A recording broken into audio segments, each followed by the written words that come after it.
நீ எந்த பக்கம் நிக்க போற? திரை கவர்ச்சியா இன எழுச்சியா? திரை கவர்ச்சியா இன எழுச்சியா? சாதி மதம் ஜாலாயம் மரமா இல்ல சாதிக்க துடிக்கிற உன் இனமா? எந்த பக்கம் நிக்க போற? மதம் என்று போயிரு தூர, சாதி வேண்டும் தள்ளிப்போ, சாதிக்க வேண்டும் என்ன வேண்டும் எங்கிட்ட வா. ஜனநாயகன் படம் இணையதளத்தில் லீக் ஆனதால் விஜய் மேலும் ஒரு படத்தில் நடிக்க முடிவு செய்திருப்பதாக தகவல் வெளியாகியுள்ளது. கைஸ், விஜய் எலெக்ஷன்ல தோத்ததுக்கு அப்புறம் இந்த முடிவு எடுப்பாருன்னு நினைச்சேன். ஆனா அதுக்கு முன்னாடியே இப்படிப்பட்ட முடிவு எடுப்பாருன்னு எதிர்பார்க்கலங்க. அதாவது விஜய் திருப்பி படத்துல நடிக்க போறாரு அப்படின்ற நியூஸ் கேள்விப்பட்டேன். நியூஸ்ல பார்த்தேன், கேள்விப்படல, நியூஸ்ல பார்த்தேன். சோ அது பார்த்ததுக்கு அப்புறம் என்ன தோணுச்சுன்னா, எலெக்ஷனுக்கு அப்புறம் நடக்கும்னு நினைச்சுமே, என்னடா முன்னாடியே நடக்கிற மாதிரி இருக்கு அப்படின்ற மாதிரி யோசிக்க தோணுது. என்ன விஷயம் பாத்தீங்கன்னா, ஜனநாயகன் படம் லீக் ஆன காரணத்தினால அந்த ப்ரொடியூசருக்கு நஷ்டம் ஏற்பட்டிருக்கும். சோ அந்த நஷ்டத்தை ஈடுகட்டுறதுக்காக நான் இன்னொரு படம் நடிக்க போறேன் அப்படின்ற மாதிரி அவர் சொன்னதா ஒரு தகவல் பாத்தீங்கன்னா நியூஸ்ல போட்டிருக்காங்க. எனக்கு என்னன்னா, அந்த படத்தை ஃபர்ஸ்ட் ப்ரொடியூசர் ரிலீஸ் பண்ணணும். ரிலீஸ் பண்ணதுக்கு அப்புறமா அப்பதான் அவருக்கு எவ்வளவு நஷ்டம் கரெக்டா ஏற்பட்டிருக்குனே தெரியும். அதுக்கப்புறம் தான் ஓகே அதை வேல்யூவேட் பண்ணணும். இவ்வளவு நஷ்டம் ஏற்பட்டிருக்கா, ஓகே இதுக்கப்புறம் ஒரு படம் நடிக்கிறேன் அப்படின்ற மாதிரி சொல்றது ஓகே. பட் அதுக்கு முன்னாடி இப்படி ஒரு நியூஸ் வருதுன்னா, அப்ப தலைவர் எலெக்ஷன்ல தோத்துட்டா அடுத்த 5 வருஷம் படம் நடிப்பாரா அப்படின்ற மாதிரி ட்விட்டர்ல நிறைய பேர் கேள்வி கேட்டுட்டு இருக்காங்க. இன்னொரு சைடுல சீமான் விஜய் அட்டாக் பண்ணி பேசியிருக்காரு. அதாவது விஜய் சொல்லுவார்ல, அடிக்கடி இந்த வலியை தாங்கி வந்திருக்கேன் அப்படின்ற மாதிரி சொல்லுவார்ல, அப்படி என்னதான்ப்பா வலியை தாங்கி வந்திருக்க, நாளா எவ்வளவு வலியை தாங்கி வந்திருக்கேன் அப்படின்ற மாதிரி அவர் ஒரு லிஸ்ட் போட்டிருக்காரு. அவர் ஒருத்தர் வலி தாங்கி வந்தேன், வலி தாங்கி கால் ஏதோ முள்ளு குத்திட்டு போல இருக்கு, டேய் நாங்க தாங்க வழியை விட வேடா. 850 மீனவனை கடல் கூட சுட்டு போட்டான், தடுக்க முடியல வழி. உலகத்தின் முதல் மொழி என் தாய்மொழி, செத்து போச்சு, மீட்ட காக்க முடியல வழி. என் இனம் தன் வரலாற்று பெருமையெல்லாம் மறந்து கொடுத்து வாழ்ந்த இனம் கையேந்தி நிக்குது. மயிலுக்கு போர்வையை போத்தின பேகனின் பேரனும் பேத்தியும் வேட்டி சேலைக்கு கையேந்தி நிக்குது, பார்க்க சகிக்கல வலி. சோறு வடிச்ச தண்ணி ஆறா ஓடிச்சுங்கிறான் என் தெருவில். என் அத்தால் அப்பனும் 1/2 கிலோ அரிசிக்கு கையேந்தி நிற்கிறான், வலி எல்லாம் வலி. ஆந்திர காட்டுக்குள்ள கட்டையை வெட்ட வந்தோம்னு சுட்டு போட்டான், திருட்டு பைய தமிழன்னு குற்றஞ்சாட்டி சுட்டு போட்டான், வலி. நாங்க எங்களுக்கென்று சுதந்திரமா வாழ ஒரு பூமி கட்டு போராடணும். ஈழத்துல எல்லா நாடுகளும் இப்படித்தான் போராடி பெற்றுச்சு விடுதலையை. போராடணும். சுபாஷ் சந்திர போஸ் போல, ஃபிடல் காஸ்ட்ரோ போல, ஹோசிமின் போல நாங்களும் போராடணும். எல்லா போராட்டத்தையும் புரட்சின்னு சொல்லிச்சு. எங்க போராட்டத்தை பயங்கரவாதம்னு சொல்லிச்சு இந்த நாடு. லட்சக்கணக்கான மக்களை கொன்னுச்சு. பிஞ்சு குழந்தை நச்சுக்குண்டு குடல் தண்ணி கால் தண்ணியா சிதறி போச்சு. எல்லாம் தெரிஞ்சு தடுக்க முடியல, வலி. சோ அந்த லிஸ்ட்டை பார்த்ததுக்கு அப்புறமா நிறைய பேருக்கு என்ன யோசிக்க தோணும்னா, இதுதான்டா உண்மையான வழி, விஜய் சொல்றதெல்லாம் ஒரு வழியா அப்படின்ற மாதிரி யோசிக்க தோணும். ஏன்னா அப்படிப்பட்ட லிஸ்ட் அவர் ஒரு போட்டது. ஏன் அப்படி தோணுதுன்னு பாத்தீங்கன்னா, சீமான் சொல்றது எல்லாமே தமிழ் மக்கள் பட்ட கஷ்டத்தை வலின்னு சொல்றாரு. ஆனா விஜய் சொல்றது எல்லாமே தாம் பட்ட கஷ்டத்தை தான் வலின்னு சொல்றாரு. எஸ்ஓபி போட்டதை வலின்னு சொல்றாரு. ஜனநாயகனை முடக்கினது வலின்னு சொல்றாரு. அதே மாதிரி பாத்தீங்கன்னா அவரோட டிவோர்ஸ் இஷ்யூ எடுத்து பேசுறது வலின்னு சொல்றாரு. இது எல்லாமே அவரை சுத்தி நடக்கிற பிரச்சனைகளை தான் வழிகளை தாண்டி வந்திருக்கேன் அப்படின்ற மாதிரி சொல்லிட்டு இருக்காரு. சோ இது பாத்தீங்கன்னா தனிப்பட்ட பிரச்சனையே விஜயால இன்னுமே சமாளிக்க முடியல. அப்படி இருக்கும்போது தமிழ்நாட்டோட பிரச்சனையை இதுக்கு அப்புறம் தான் அவர் பார்க்கவே போறாரு அப்படின்ற மாதிரி சொல்றாங்க. அது ஒரு வகையில் உண்மைதான் வச்சுக்கோங்களேன். ஆனா சில பேர் என்ன சொல்றாங்கன்னா, ப்ரோ இல்ல ப்ரோ, நீங்க விஜய் ரொம்ப அட்டாக் பண்றீங்க ப்ரோ, அது ரொம்ப தப்பு ப்ரோ அப்படின்ற மாதிரி சொல்றீங்க. ஆக்சுவலா நான் தான் சொல்றேன், விஜய் அட்டாக் பண்ணுன்றது மோட்டிவே கிடையாது. பட் என்ன பண்றது, அவரோட அரசியல் அப்படிதானே இருக்கு. அவரோட அரசியல் கிரிட்டிசைஸ் பண்ற மாதிரி தானே இருக்கு. கன்னியாகுமரியில போய் பேசும்போது சில விஷயங்களை அவர் அனௌன்ஸ் பண்ணிருக்காரு. இந்த மாதிரி ஒரு ஆப்பை லான்ச் பண்ண போறேன், ஆதார் கார்டு மாதிரி ஒரு கார்டை விட போறேன் அப்படின்ற மாதிரி எல்லாத்தையும் சொல்லியிருக்காருல்ல. ஆக்சுவலா ஆல்ரெடி ஸ்கீம் இருக்கு, அந்த ஸ்கீம்லாம் இருக்கு. இ சேவைன்னு ஒரு ஆப் ஒன்று இருக்கு. அதுல பாத்தீங்கன்னா ஆன்லைன்லயே அப்ளை பண்ணிக்க முடியும், அதுல இருந்து எடுக்க முடியும். ஆனா என்ன, அது சரியில்லை. அதாவது நிறைய எரர்ஸ் அதுல இருக்கு. சோ அப்படி இருக்கும்போது அதை சரிப்படுத்துவேன் அப்படின்னு சொன்னா ஓகே. ஆனா தலைவரே புதுசா ஏதோ ஒரு ஆப் புதுசா யோசிச்சு கொண்டு வர மாதிரி ஆல்ரெடி இருக்கிற ஒரு ஸ்கீமே புதுசா கொண்டு வராரு அப்படின்ற மாதிரி நியூஸ் சேனல்ல போட்டு ஒரு பக்கம் ட்ரோல் பண்ணிட்டு தான் இருக்காங்க. அதெல்லாம் ஒரு பக்கம் இருந்தாலுமே விஜய் மட்டும் ஏன் கேள்வி கேட்கறீங்க அப்படின்ற ஒரு கேள்வி நீங்க கேட்கறீங்களா, அதுக்கான பதில் என்னன்னு பாத்தீங்கன்னா, திமுக அதிமுக இது ரெண்டுமே ஊழல் கட்சி அப்படின்றது ஊருக்கே தெரிஞ்ச விஷயம், கரெக்ட்டுங்களா? ஆனா விஜய் என்ன சொல்றாரு, நான் ஊழல் பண்ண மாட்டேன், ஊழல் இல்லாத ஒரு தூய்மையான ஒரு ஆட்சி நான் கொடுப்பேன் அப்படின்ற மாதிரி விஜய் சொல்றாரு. அவர் சொல்றது எல்லாம் சூப்பரா இருக்கு, அப்பா கேட்டோன்னா கை தட்டணும் போல இருக்குது. ஆனா என்ன மேட்டர்னா, அவரோட வேட்பாளர்களை பார்க்கும்போது அது நடக்கிறதுக்கு வாய்ப்பே இல்லையே அப்படின்ற மாதிரி தான் இருக்கு. அவர் நேற்று சொன்னார்ல, இந்த மாதிரி ஆதார் கார்டு மாதிரி ஒரு கார்டை விடுவேன், அதுக்கு அடுத்து பாத்தீங்கன்னா இந்த மாதிரி ஒரு ஆப் லான்ச் பண்ணுவேன், இது மூலமா என்ன நடக்கும் அப்படின்னா ஊழல் இல்லாத ஒரு நிர்வாகம் நடக்கும் அப்படின்ற மாதிரி சொல்றாரு. ஆக்சுவலா ஊழல் இல்லாத நிர்வாகம் நடக்கணும்னா இப்படி பண்ணணும்னு அவசியம் இல்லை. சிஎம் கரெக்டா இருந்தா போதும், அடுத்தடுத்த ஸ்டெப்ல இருக்க எல்லாருமே கரெக்டா இருப்பாங்க. ஏன்னா முதலமைச்சர் கரெக்டா இருந்தா அதுக்கு அடுத்து இருக்க அமைச்சர்கள் கரெக்டா இருப்பாங்க, அமைச்சர்கள் கரெக்டா இருந்தா அதுக்கு அடுத்து இருக்க எம்எல்ஏக்கள் கரெக்டா இருப்பாங்க, எம்எல்ஏக்கள் கரெக்டா இருந்தா அங்க அதுக்கு அடுத்து இருக்க கவுன்சிலர்கள் கரெக்டா இருப்பாங்க. சோ ஒன் பை ஒன்னா தான் பாத்தீங்கன்னா அந்த ஊழல் கட்டமைக்கப்படுது. மேல இருக்கிறவங்க கரெக்டா இருந்தா கீழ இருக்கிறவங்க கரெக்டா இருப்பான். பயம், அதாவது ஒருத்தவங்க பாத்தீங்கன்னா கவர்மெண்ட் ஆபீசர்ஸ்லாம் இருக்காங்களே, சோ அவங்க எல்லாம் லஞ்சம் வாங்கினா வேலையை விட்டு தூக்கிடுவாங்க, மொத்தமா பணி நீக்கம் தான் அப்படின்ற ஒரு பயம் வரணும். இப்போ என்ன பண்றாங்கன்னா பணி இடைநீக்கம், ஜஸ்ட் சஸ்பெண்ட் மட்டும் பண்ணி வைக்கிறாங்க. இந்த இந்த மாதிரி பண்ணும்போது எல்லாருக்கும் என்னதுன்னா ஓகே நம்மளுக்கு வந்து என்ன கொஞ்ச நாள் வந்து சஸ்பெண்ட் பண்ணுவாங்க, திருப்பி வந்து ஜாயின் பண்ண சொல்றாங்க அப்படின்றத இப்ப இருக்க அதிகாரிகளுக்கு ஒரு மிதப்பா இருக்குது. சோ அது இருக்க கூடாது. நீ தப்பு பண்ண, நீ லஞ்சம் வாங்கினா உன்னை வேலையை விட்டு மொத்தமா தூக்கிடுவேன் அப்படின்னு சொல்லணும். சோ அப்படி சொன்னாலே ஆட்டோமேட்டிக்கா அந்த லஞ்சம் வந்து ஓடி போயிடும். அப்படி இல்ல இன்னும் சிவியரா போகணும்னா நீ லஞ்சம் வாங்கிட்டு இந்த மாதிரி வேலை போயிடும், அது மட்டும் இல்லாம ஜெயிலையும் தூக்கி போட்டுருவேன். சோ இதெல்லாம் சிவியர் பனிஷ்மெண்ட்ஸ். இந்த மாதிரி பனிஷ்மெண்ட்ஸ் அதிகமானாதான் ஒருத்தவங்க கரெக்டா நடந்துப்பாங்க. சோ அப்படி இருக்கும்போது அதெல்லாம் பண்றது விட்டுட்டு ஊழலை ஒழிக்கிறதுக்கு நான் ஆப் லான்ச் பண்ண போறேன், ஏஐ இன்டகிரேட் பண்ண போறேன். இல்ல சில தற்குறித்தனமா சில பேர் வந்து ஒரு மீம்ஸ் வேற பார்த்திருந்தேன். அந்த மீம்ஸ்ல வந்து பாத்தீங்கன்னா ஆர்டிஃபிஷியல் இன்டெலிஜென்ட் இன்டகிரேட் பண்ணி ஆப் லான்ச் பண்ற விஜய் எங்க, இன்னொரு சைடுல வந்து பாத்தீங்கன்னா ஆடு மாடு மேய்க்க சொல்ற சீமான் எங்க அப்படின்ற மாதிரி சொல்லிட்டு இருக்காங்க. எனக்கு அதை பார்க்கும்போது டேய் உங்களுக்கு எது என்னன்னே புரியல. டென்மார்க்னு ஒரு கண்ட்ரி இருக்கு தெரியுமா, அதாவது வல்லரசு நாடு. அது எல்லாமே பாத்தீங்கன்னா வேளாண்மையை வச்சு தான் வல்லரசாவே மாறுச்சு. சோ அப்படிப்பட்ட ஒரு பொருளாதாரம் இருக்கிற ஒரு விஷயம் தான் ஆடு மாடு மேய்க்க சொல்றது. எல்லாரையும் வந்து ஆடு மாடு மேய்ன்னு சொல்லடா அந்த மனுஷன். முதல்ல அதை கொஞ்சம் புரிஞ்சுக்கோங்கடா. ஆடு மாடு எல்லாரும் மேய்க்க சொல்ல அவனுக்கு ஏத்த மாதிரி வேலை, படிக்காதவனுக்கு படிக்காத வேலை, படிச்சவனுக்கு ஏத்த வேலை. சோ இது எல்லாமே கவர்மெண்ட் ஜாபா நான் தரேன் அப்படின்ற மாதிரி சொல்றாரு. எனக்கு என்னன்னா இப்போ இந்த அவரோட ஃபேக்டரிஸ்ல வந்து ஒர்க் பண்றது இது எல்லாமே கேவலமா நினைக்கிறீங்களே. அதாவது விஷயம் என்னன்னா சிம்பிளா யோசிங்களேன். வெண்ணெய் தயாரிக்கிற கம்பெனி, வெண்ணெய் பால்ல இருந்து வெண்ணெய் எடுக்குதுல, அந்த வெண்ணெய் தயாரிக்கிற கம்பெனி பிரைவேட் கம்பெனியா அதை பார்க்கும்போது அதுல வேலை கிடைக்காதா அப்படின்னு ஏங்குற மக்கள் தான் இப்போ சீமான் வந்து அதே நான் கவர்மெண்டா பண்றேன், அதுல வந்து கவர்மெண்ட் ஜாப் நான் ப்ரொவைட் பண்றேன் அப்படின்னு சொல்லும்போது சிரிக்கிறாங்க. எனக்கு புரியல. அந்த இடத்துல பிரைவேட் கம்பெனில போய் வேலைக்கு உங்களுக்கு கேட்க தெரியுது, எனக்கு ஒரு 25,000 சம்பளத்துல வேலை கொடுங்க அப்படின்ற மாதிரி அங்க போய் நிக்க தெரியுது. ஆனா கவர்மெண்ட் ஜாபா அதை கொடுக்கும்போது அதை எது கிரிட்டிசைஸ் பண்றீங்க? இங்க ஆடு மாடு மேய்க்க சொல்றது தமிழ்நாட்டில் இருக்க எல்லாரையும் வந்து ஆடு மாடு மேய்ங்கன்னு சொல்ல, அந்தந்த ஊர்ல அந்தந்த இடத்துலயே பாத்தீங்கன்னா நான் வந்து ஃபார்ம் வந்து பில்ட் பண்றேன். அதுவும் பாத்தீங்கன்னா டெக்னாலஜி இன்டகிரேட் பண்ணி தான் நான் மேய்க்க சொல்லுவேன். அதுவும் பாத்தீங்கன்னா அவங்களுக்கு ஏத்த மாதிரி தான் வேலை, படிக்காதவங்களுக்கு ஏத்த, படிச்சவங்களுக்கு ஏத்த வேலை. சோ இந்த மாதிரி கிளியரா எக்ஸ்பிளைன் பண்றாரு, பிரசன்டேஷன் போட்டு சொல்றாரு. அதுவும் இவங்களுக்கு புரியலனா டேய் யாரா நீங்க, எங்க இருந்தா வந்தீங்க எனக்கு புரியல. விஜயனை வந்து ஏஐ எல்லாம் வச்சு எந்த அளவுக்கு யோசிக்கிறாரு, என்னத்தை யோசிக்கிறாரு? ஏற்கனவே இருக்கிற ஒரு ஆப்பை தான் திருப்பி கொண்டு வரேன்னு சொல்றாரு.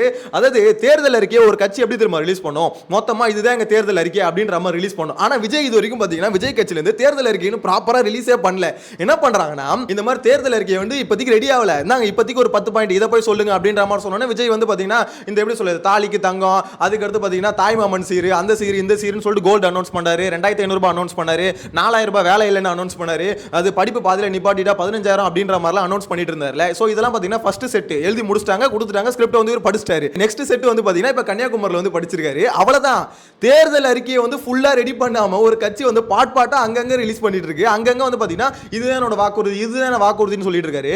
சார் ஒரு தேர்தல் அறிக்கையை கூட இது வரைக்கும் நீங்க ப்ராப்பரா அதை ரெடி பண்ணி ப்ரிப்பேர் பண்ணி ரிலீஸ் பண்ணலனா, அதை கூட உங்களால வந்து கரெக்டா பண்ண முடியலனா எப்படி சார் ஒரு கவர்மெண்ட் வந்து ரன் பண்ணுவீங்க? எனக்கு புரியலையே. இந்த TN 2026 அந்த படத்துல ஒரு சீன் வந்து பாத்தீங்கன்னா ட்விட்டர்ல பார்த்திருந்தேன். சோ அதுல சொல்லியிருப்பாங்க இந்த மாதிரி எனக்கு வந்து பாத்தீங்கன்னா சிஎம் ஆயிட்டா சிஎம் ஆகிறதுக்கு இந்த தகுதியில இருக்கணும்னாங்க, அதெல்லாம் தேவையில்லை, 4 IAS கூட வச்சுக்கிட்டா போதும் அப்படின்ற மாதிரி பாத்தீங்கன்னா அந்த படத்துல ஒரு டயலாக் இருந்தது. அப்படிப்பட்ட நினைப்புல தான் இருக்காங்கன்னு நினைக்கிறேன். ஆல்ரெடி இருக்கிற சிஎம் கிட்டத்தட்ட அப்படிதான் இருக்காங்கன்னு வச்சுக்கோங்களேன். இவரு அந்த நினைப்புல தான் இருக்காருன்னு நினைக்கிறேன். 4 IAS அதிகாரிகளை கூட வச்சுக்கிட்டா போதும், அவங்க காட்டுற இடத்துல நம்ம கையெழுத்து போட்டு போயிடலாம் அப்படின்ற மாதிரி நினைப்புல தான் இருக்காருன்னு நினைக்கிறேன். இதுக்கு வந்து பாத்தீங்கன்னா விஜய் அவரோட படத்துல இருந்து ஒரு ரெஃபரன்ஸ் ஒன்று கொடுக்கலாம். சர்க்கார் படத்துல வந்து சகாயம் IAS இருக்காருல்ல, அவரை வந்து நடிக்க வச்சிருப்பாங்க, ஒரு சீன்ல பார்த்திருப்பீங்க, ஞாபகம் இருக்கும். இப்போ அதே சகாயம் IAS தான் என்ன சொல்றாங்கன்னா, நீங்க வந்து பாத்தீங்கன்னா வேலை இல்லைனா காசு கொடுக்காதீங்க, நீங்க வந்து பாத்தீங்கன்னா எங்களுக்கு இலவசங்களை கொடுக்காதீங்க, ஃப்ரிட்ஜ் எல்லாம் கொடுக்காதீங்க, நீங்க வந்து வீட்டுக்கு ஒருத்தருக்கு வேலை கொடுங்க, வேலை கொடுத்தா எல்லாருமே வாங்கிப்பாங்கல்ல, அதுதான் கரெக்டா இருக்கும் அப்படின்றத தெல்ல தெளிவா புரிய வைக்கிறாரு. அந்த வீடியோ கூட அட்டாச் பண்றேன். அப்புறம் வேலையை கொடுத்துட்டா வாஷிங் மிஷின் எதுக்கு கொடுக்கணும்? வேலையை கொடுத்துட்டா வீடு எதுக்கு கொடுக்கணும்? கேஸ் இணைப்பு எதுக்கு கொடுக்கணும்? வேலையை கொடுத்தாச்சு இல்லை. இப்போ இந்த முரணை பாருங்களே, இந்த முரணை நீங்க பார்க்கணும். ஒருவருக்கு ஒரு வேலைன்னு கொடுத்துட்டா முடிஞ்சு போச்சு பிரச்சனை. அதைத்தானே நம்ம எதிர்பார்க்கிறோம். எங்களுடைய இளைஞர்கள் இன்றைக்கு வேலை வாய்ப்பு அலுவலகங்களிலே எம்முடைய இளைஞர்களுக்காக நாங்கள் உண்மையிலேயே பறிவு கொள்கிறோம். ஆக்சுவலா விஷயம் என்னன்னு பாத்தீங்கன்னா படத்துல வந்து பாத்தீங்கன்னா சகாயம் IAS அவரை உள்ள கொண்டு வந்து கரெக்டான கருத்துக்களை வந்து சொல்ல வச்சாங்க. அது வந்து ஆக்சுவலா விஜய் சொல்ல போறது AR முருகதாஸ் அவர் வந்து இன்டகிரேட் பண்ணிருக்காருன்னு நினைக்கிறேன். அதனால தான் அங்க வந்து தெளிவா இருந்தது. ஆனா அந்த படத்துக்கும் இப்ப ரியல் லைஃப்ல அவர் அப்ளை பண்றதுக்கும் டோட்டலா டிராஸ்டிக்கா டிஃபரன்ஸ் இருக்குது. உண்மையிலே சொல்றேன், தூய்மையான ஒரு ஆட்சியை கொடுக்கணும், ஊழல் இல்லாத ஒரு ஆட்சியை பண்ணணும்னா வேட்பாளர்களை முதல்ல கரெக்டான வேட்பாளர்களை சூஸ் பண்ணி போடணும். இந்த கஞ்சா கேஸ் இருக்கிறவன், அதுக்கு வந்து கொலை கேஸ் இருக்கிறவன், பாலியல் குற்ற கேஸ் இருக்கிறவன், சோ இந்த மாதிரி கேஸ்ல இருக்கிறவங்களை தூக்கி வந்து நீங்க வேட்பாளர்களா போட்டீங்கன்னா எனக்கு புரியல. மத்த கட்சியில இருந்து கிட்டத்தட்ட 100க்கு மேல வேட்பாளர்களை மத்த கட்சியில இருந்து எடுத்து போட்டுருக்கீங்க. மத்த கட்சியில இருந்து வெளியே வந்தவங்க, ஒரு நாள் மட்டும் வெளியே வந்தவங்க, இவங்கள மாதிரி ஆட்களை தூக்கி வேட்பாளர்களா போட்டுருக்கீங்க. இப்படி ஒரு வேட்பாளர்களை சூஸ் பண்ணி போட்டுட்டு தூய்மையான ஆட்சி எப்படி கொடுப்பாரு? எனக்கு அதுதான் ஒண்ணுமே புரியல. ஆக்சுவலா விஜய் வந்து பாலிடிக்ஸை எப்படி நினைச்சுக்கிட்டு இருக்காருன்னு எனக்கு தெரியல. என்ன மாதிரி தான் பாலிடிக்ஸை புரிஞ்சிருக்காருன்னு எனக்கு புரியலங்க. ஏன்னா அவர் பேசுறதுலாம் ஒரு மாதிரி இருக்கு, செயல்பாடுகள்லாம் ஒரு மாதிரி இருக்கு. மக்கள் இதெல்லாம் கவனிக்கவே மாட்டாங்கன்னு நினைச்சீங்களா? ஒன்லி ஃபேஸ் வேல்யூ, விஜய் சொல்லிட்டா எல்லாரும் ஓட்டு போட்டுருவாங்கன்னு நினைச்சீங்களா? அப்படி நடக்காது பாஸ். எல்லாம் பாத்தீங்கன்னா அவ்வளவு உழைப்பை போட்டுக்கிட்டு இருக்காங்க, அவ்வளவு ஐடியாலஜியை வந்து விதைச்சிக்கிட்டு இருக்காங்க. ஆக்சுவலா விஷயம் என்னன்னா, ஓரளவுக்கு இந்த ஜெனரேஷன் வந்து கொஞ்சம் கொஞ்சமா விழிப்புணர்வு அடைஞ்சிக்கிட்டு இருக்காங்க அப்படின்றதான் உண்மை. அதாவது எது நம்மளுக்கு தேவை அப்படின்றது தெரிய ஆரம்பிக்குது. அது எதை வச்சு தெரியுதுன்னு பாத்தீங்கன்னா, சீமான் அவர் கூட்டத்தை வச்சே தெரியுது. ஏன்னா அவர் என்ன சொல்றாருன்னா, எனக்கு ஓட்டு போடாத, எனக்கு தயவு செஞ்சு நீ ஓட்டே போடாத, நீ வந்து நான் சொல்றத முதல்ல கேட்டுட்டு நீ யோசிச்சுட்டு எது சரியா இருக்கும்னு பாரு, அதுக்கப்புறம் நீ ஓட்ட போடு. யார் கையில நாடு இருந்தால் நாடு மக்களும் பாதுகாப்பாக நிம்மதியாக வாழ முடியும் என்று யோசித்து உங்கள் மதிப்புமிக்க வாக்கை செலுத்துங்கள். எனக்கு போடுங்க, என் மகனுக்கு போடுங்கன்னு சொல்லலை, எது சரியோ போடுங்க, யோசிச்சு பார்த்து போடுங்க. இந்த இடத்துல பாத்தீங்கன்னா எதையுமே யோசிக்காம, நான் வந்து விஜய் ஃபேன் அதனால விஜய்க்கு ஓட்டு போடுறேன், நான் வந்து பரம்பரை டிஎம்கே, எங்க அப்பா டிஎம்கேல இருந்தார் அதனால நான் போய் டிஎம்கே ஓட்டு போடுறேன், எங்க அப்பா வந்து பாத்தீங்கன்னா ஏடிஎம்கேல இருந்தார் அதனால நான் போய் ஏடிஎம்கே ஓட்டு போடுறேன், ஏடிஎம்கேல 2000 தராங்க அதனால ஓட்டு போடுறேன், ஏடிஎம்கேல ஃப்ரிட்ஜ் அனௌன்ஸ் பண்ணிருக்காங்க, அதே மாதிரி டிவிகேல பாத்தீங்கன்னா 2500 ரூபாய் தராரு அதனால போய் அவருக்கு ஓட்டு போடுறேன். சோ இந்த மாதிரி கேவலமா கொஞ்சம் கூட மூளையே இல்லாத மாதிரி யோசிக்காம, கொஞ்சமாவது மூளை யூஸ் பண்ணி அதுக்கு கொஞ்சம் வேலை கொடுத்து கரெக்டா யோசிச்சு ஓட்டு போடுங்க அப்படின்றதான் சீமான் அவர் வந்து சொல்லிட்டு இருக்காரு. சோ எனக்கு தெரிஞ்சு இப்ப ஓவராலா சோஷியல் மீடியால பார்க்கும்போது ஓரளவுக்கு நிறைய பேர் விழிப்புணர்வு அடைகிறாங்க. அதாவது எனக்கு வந்து சீமான் அவரை பிடிக்காது, இருந்தாலும் அவர் வைக்கிற ஐடியாலஜி நல்லா தான் இருக்கு, அது வந்து அப்ளை ஆனா கரெக்டா இருக்கும் அப்படின்ற மாதிரி நிறைய பேர் அந்த ஐடியாலஜியை சப்போர்ட் பண்ண ஆரம்பிக்கிறாங்க. இப்போ என்ன பொறுத்த வரைக்கும் பர்சனலா சொல்றேன், எனக்கு வந்து இந்த கட்சி அந்த கட்சி ஃபேவர் பண்ணும் அப்படின்ற தாட் வந்து பர்சனலா இல்ல, ஆனா ஐடியாலஜியை ஃபேவர் பண்ணும் அப்படின்ற தாட் இருக்குது. நான் இனிஷியலா விஜய் வந்து பாத்தீங்கன்னா இந்த மாதிரி ஒரு சூப்பரான ஐடியாலஜியை கையில் எடுப்பாருன்னு நினைச்சேன். ஆனா அவர் என்ன பண்ணிட்டாரு, ஐடியாலஜியே இல்ல, ஒண்ணுமே எனக்கு வேணாம், ஜஸ்ட் ஸ்கிரிப்டை கொடுப்பாங்க நான் படிக்கிறேன், ஸ்கிரிப்டை கொடுப்பாங்க நான் படிக்கிறேன் அப்படின்ற ஒரு தாட்டை வந்து ஒரு முன்னாடி கொண்டு வந்துட்டாரு. அதனால தான் விஜய் வந்து பாத்தீங்கன்னா யூரோ கிரிட்டிசிசம் வந்து ஃபேஸ் பண்ணிட்டு இருக்காரு. அது மட்டும் இல்லாம ஒரு நாள் வந்துட்டா மறுநாள் ரெஸ்ட், ஒரு நாள் வந்துட்டா மறுநாள் ரெஸ்ட். ஓவராலாவே இந்த இது முடியறதுக்குள்ளேயே பாத்தீங்கன்னா 21ஆம் தேதியோட முடியுது. சோ இது முடியறதுக்குள்ளேயே மொத்தமா ஒரு 10 தடவை தான் அவர் வெளியே வந்து பேசுவார் அப்படின்ற மாதிரி தான் போயிட்டு இருக்கு. சோ அப்படி இருக்கும்போது எப்படி இவர் வந்து ஒரு சேஞ்சா இருப்பாரு அப்படின்றது எனக்கு சுத்தமா புரியல. எலெக்ஷனுக்கு முன்னாடியே எஃபர்ட் போடாத ஒருத்தர் எலெக்ஷனுக்கு அப்புறமா எஃபர்ட் போட போறாரு அப்படின்ற கேள்வி நான் கேட்கல, நிறைய பேர் கேட்டுக்கிட்டு இருக்காங்க. இது கூட லேட்டஸ்ட் அப்டேட் என்னன்னு பாத்தீங்கன்னா, ஜனநாயகன் படம் ஏப்ரல் 24ஆம் தேதி ரிலீஸ் பண்ணலாமா அப்படின்ற மாதிரி ஆலோசனை நடத்துறாங்களாம். சோ 24ஆம் தேதி வந்தா அது எப்படிப்பட்ட தாக்கத்தை ஏற்படுத்தும் அப்படின்ற மாதிரி தெரியல. ஜனநாயகன் படத்தை ஏப்ரல் 24ஆம் தேதி தியேட்டரில் வெளியிட திட்டமிடப்பட்டிருப்பதாக தகவல் வெளியாகி இருக்கு. எனக்கு தெரிஞ்சு கலெக்ஷன் வரதுக்கு வாய்ப்பு இருக்குங்க. அதாவது விஜய் படம் நார்மலா தியேட்டர்ல போய் பார்க்கணும் தான் மோஸ்ட்லி எல்லாரும் யோசிப்பாங்க. சோ ஆப்வியஸா கலெக்ஷன் வந்துரும். இதுக்காக இன்னொரு படம் நடிக்கிறேன் அப்படின்றது இப்போ யோசிக்க கூடாதுன்னு தோணுது. மேபி படம் ரிலீஸ் ஆகி அந்த படம் வந்து பாத்தீங்கன்னா ஓடாம போய் அப்ப வேணா இவர் யோசிக்கலாம், ஆமா படம் ஓடல, கலெக்ஷனே சுத்தமா வரல, அதனால நான் வந்து பாத்தீங்கன்னா இன்னொரு படம் நடிச்சு கொடுக்குறேன் அப்படின்னு சொல்றது ஒரு நியாயமான கருத்துன்னு வச்சுக்கோங்களேன். ஆனா இந்த இடத்துல இன்னும் படமே ரிலீஸ் ஆகலையா, அது எவ்வளவு கலெக்ட் பண்ணது போதுனே தெரியலையா, அதுக்குள்ளேயே உங்களுக்கு நஷ்டம் வந்துடும், அதனால நான் போய் ரிலீஸ் பண்றேன், அதனால நான் வந்து இன்னொரு படம் நடிச்சு கொடுக்குறேன் அப்படின்னா என்ன கதை அது? ஆக்சுவலா நான் கெஸ் பண்ணிட்டு இருந்தேங்க ஒரு விஷயம். அதாவது இந்த படம் ஜனநாயகன் அந்த சின்ன சின்ன வீடியோஸ் கிளிப்ஸ் வந்து பாத்தீங்கன்னா ட்விட்டர்ல எல்லாத்தையும் பார்த்தல, நான் ஃபுல்லா பார்க்கல. சோ அதை பார்த்த வரைக்கும் எனக்கு ஒண்ணு மட்டும் தெரிஞ்சது, இந்த படம் தியேட்டர்ல வந்தாலும் நல்லா கொஞ்சம் அடி வாங்குற படமா தான் இருந்தது. என்ன விஷயம்னு பாத்தீங்கன்னா, இதுல நிறைய விஷயம் கிரிட்டிசைஸ் பண்ணக்கூடிய விஷயமா இருந்தது. அது மட்டும் இல்லாம இது வந்து full and full political agenda இருக்க ஒரு படமா இருந்தது. டிவிகேக்கான ஒரு படமா தான் அவர் எடுத்து வச்சிருந்தாரு. இந்த படம் தியேட்டருக்கு வந்திருந்தாலுமே நிறைய விமர்சனம் அதை சுத்தி வந்திருக்கும் அப்படின்ற மாதிரி தான் நான் யோசிச்சேன். சோ அப்படி இருக்கும்போது கண்டிப்பா விஜய் அடுத்த படம் நடிப்பாருன்னு தான் நான் நினைச்சேன். ஆனா இவ்வளவு சீக்கிரம் அதை பத்தின அப்டேட் கொடுப்பாங்க அப்படின்ற மாதிரி எதிர்பார்க்கல. அதே மாதிரி இன்னொரு விமர்சனம் ஒன்று இருக்குங்க. சாட்டை துரைமுருகன் ஒன்று சொல்லியிருந்தாரு, சில வீடியோ கிளிப்ஸ் வந்து லீக் ஆச்சுல, அதுல ஒன்று என்னன்னு பாத்தீங்கன்னா, இது டிவிகே தலைவர் விஜய் இருக்காருல்ல, அவர் வந்து அந்த ஓப்பனிங் ஷாட்லயே கை அப்படி நீட்டுவாரு, அந்த இடத்துல டிவிகேன்னு ஒரு மாதிரி வந்து பச்சை குத்திருப்பாங்க இங்க. சோ அந்த விஷயங்களை பார்த்துட்டு அவர் என்ன சொல்லியிருந்தாருன்னா, இந்த மாதிரி பண்ணும்போது டிவிகேவை ஃபாலோ பண்ற நிறைய பசங்க வந்து பாத்தீங்கன்னா ரொம்பவே தற்கொலைத்தனமா யோசிக்கிறானுங்க. சோ அப்படி இருக்கும்போது அவனுங்க வந்து இந்த மாதிரி பச்சை குத்துவானுங்களே, அது வந்து விஜய் வந்து ஊக்குவிக்கிறாரா அப்படின்ற மாதிரி கேள்வி வந்து சாட்டை கேட்டிருந்தாரு. சோ இதை வந்து பண்ணுவாங்க பாருங்க அப்படின்ற மாதிரி பாத்தீங்கன்னா சொல்லியிருந்தாரு. அதே மாதிரியே பாத்தீங்கன்னா நிறைய பேர் போயிட்டு டிவிக்கு பச்சை குத்துறாங்க. எப்பா டேய், விஜய் வந்து பச்சை குத்துலடா, அவர் ஸ்டிக்கர் அது அதுக்கப்புறம் அழிச்சா போயிடும். ஆனா இவனுங்க போய் லிட்டரலா பச்சை குத்துறானுங்க, டிவிக்கு 2 யானை வச்சு பச்சை குத்துறானுங்க. அப்ப முதல் சீன்ல கையை காட்டினா இந்த டிவிக்கு பச்சை குத்தி கையில 2 யானை போட்டு டிவிக்கு எவ்வளவு பெரிய தற்குறி பைய அப்படிங்கிறது எடுத்துக்காட்டுனா, விஜய் இந்த படத்துல டிவிக்கு 2 யானை போட்டு பச்சை குத்துனா ரசிகம் பூரா பச்சை குத்துவானுங்களா தெரியும்ல. அவர் ரசிகனை புறத்தையும் பச்சை குத்துவதற்கு மறைமுகமாக தூண்டுவது டிவிக்கு எல்லாம் பச்சை குத்து, என்ன மாதிரி நீ பச்சை குத்தியா, அவர் ஸ்டிக்கர் அடிச்சிட்டு போயிருவாப்ல. அப்ப விஜயோட மோட்டிவ் உண்மையில அதுதானா? இந்த மாதிரி நம்ம பண்ணா நம்ம ஃபேன்ஸ், நம்ம ரசிகர்கள், தொண்டர்கள் இவங்கலாம் போய் பச்சை குத்துவாங்க அப்படின்றத அவரோட மோட்டிவா? இது ரொம்ப தப்பா இருக்கு. எனக்கு ஒண்ணுமே புரியல. சாட்டை அவர் சொன்னதுதான் அப்படியே நடக்குதோ அப்படின்ற மாதிரி சொல்ல தோணுது. ஏன்னா அந்த படம் ஃபுல்லாவே பாத்தீங்கன்னா டிவிகேன்றது பயங்கரமான ப்ரொமோஷனா இருந்தது. அவர் பேரே டிவிகே தான், தளபதி வெற்றி கொண்டான் அப்படின்ற மாதிரி பேர் தான் அதுல வச்சிருந்தாங்கன்னு வச்சுக்கோங்களேன். பேரே டிவிகே தான். சோ அது வந்து பாத்தீங்கன்னா எனக்கு தெரிஞ்சு டிவிகேக்கான ஒரு படங்க. அது வந்து பாத்தீங்கன்னா நார்மல் விஜய் படம்லாம் கிடையாது. இது எச் வினோத் வந்து உருட்டினாரு இந்த மாதிரி வந்து அது வந்து தளபதி படம், மற்றபடி பொலிட்டிக்கல் அப்படிலாம் இதுல இல்ல அப்படின்ற மாதிரி சொன்னார்ல. அது ஃபுல் அண்ட் ஃபுல் பாத்தீங்கன்னா டிவிகேக்கான ஒரு படம் தான். அதாவது நம்ம கேசரி படத்தை எடுத்து அதுல டிவிகே மசாலாவை தூவி ஒரு கலக்கி கொடுத்தா அதுதான் ஜனநாயகன் அப்படின்ற மாதிரி தான் சொல்லணும். சோ அந்த படத்தை தான் பாத்தீங்கன்னா எடுத்து வச்சிருந்தாங்க. என்ன பொறுத்த வரைக்கும் அந்த படம் ரிலீஸ் ஆயிருந்தா யாருக்கு பிளஸ் அப்படின்னு பாத்தீங்கன்னா கண்டிப்பா டிவிகேக்கு தான் பிளஸ்ஸா போய் முடிஞ்சிருக்கும். அதனால தான் நிறைய பேர் என்ன கிரிட்டிசைஸ் பண்றாங்கன்னா இது வந்து பாத்தீங்கன்னா பிஜேபியும் டிஎம்கேவும் லீக் பண்ணிருக்காது. ஏன்னா இது அவங்களுக்கு ஆப்போசிட்டா இருக்க படம், அதை எதுக்கு இவங்க லீக் பண்ணிருக்க போறாங்க? சோ இது லீக் பண்ணாங்கன்னா அதுல ஒண்ணு சில பேர் விஜய் மேல பகையில வன்மத்துல இருக்க இண்டஸ்ட்ரியில இருக்க சில பேர் பண்ணிருக்கணும். அப்படி இல்லைன்னா அது யார் பண்ணிருப்பாங்க நீங்களே கெஸ் பண்ணிக்கோங்க. விஜய்க்கு சாதகமான படத்தை யார் பண்ணிருப்பாங்க நீங்களே கெஸ் பண்ணிக்கோங்க அப்படின்ற மாதிரி பாத்தீங்கன்னா கஸ்தூரி இருக்காங்களே அவங்க வந்து இப்பதான் ஒரு பேட்டியில வந்து சொல்லியிருந்தாங்க.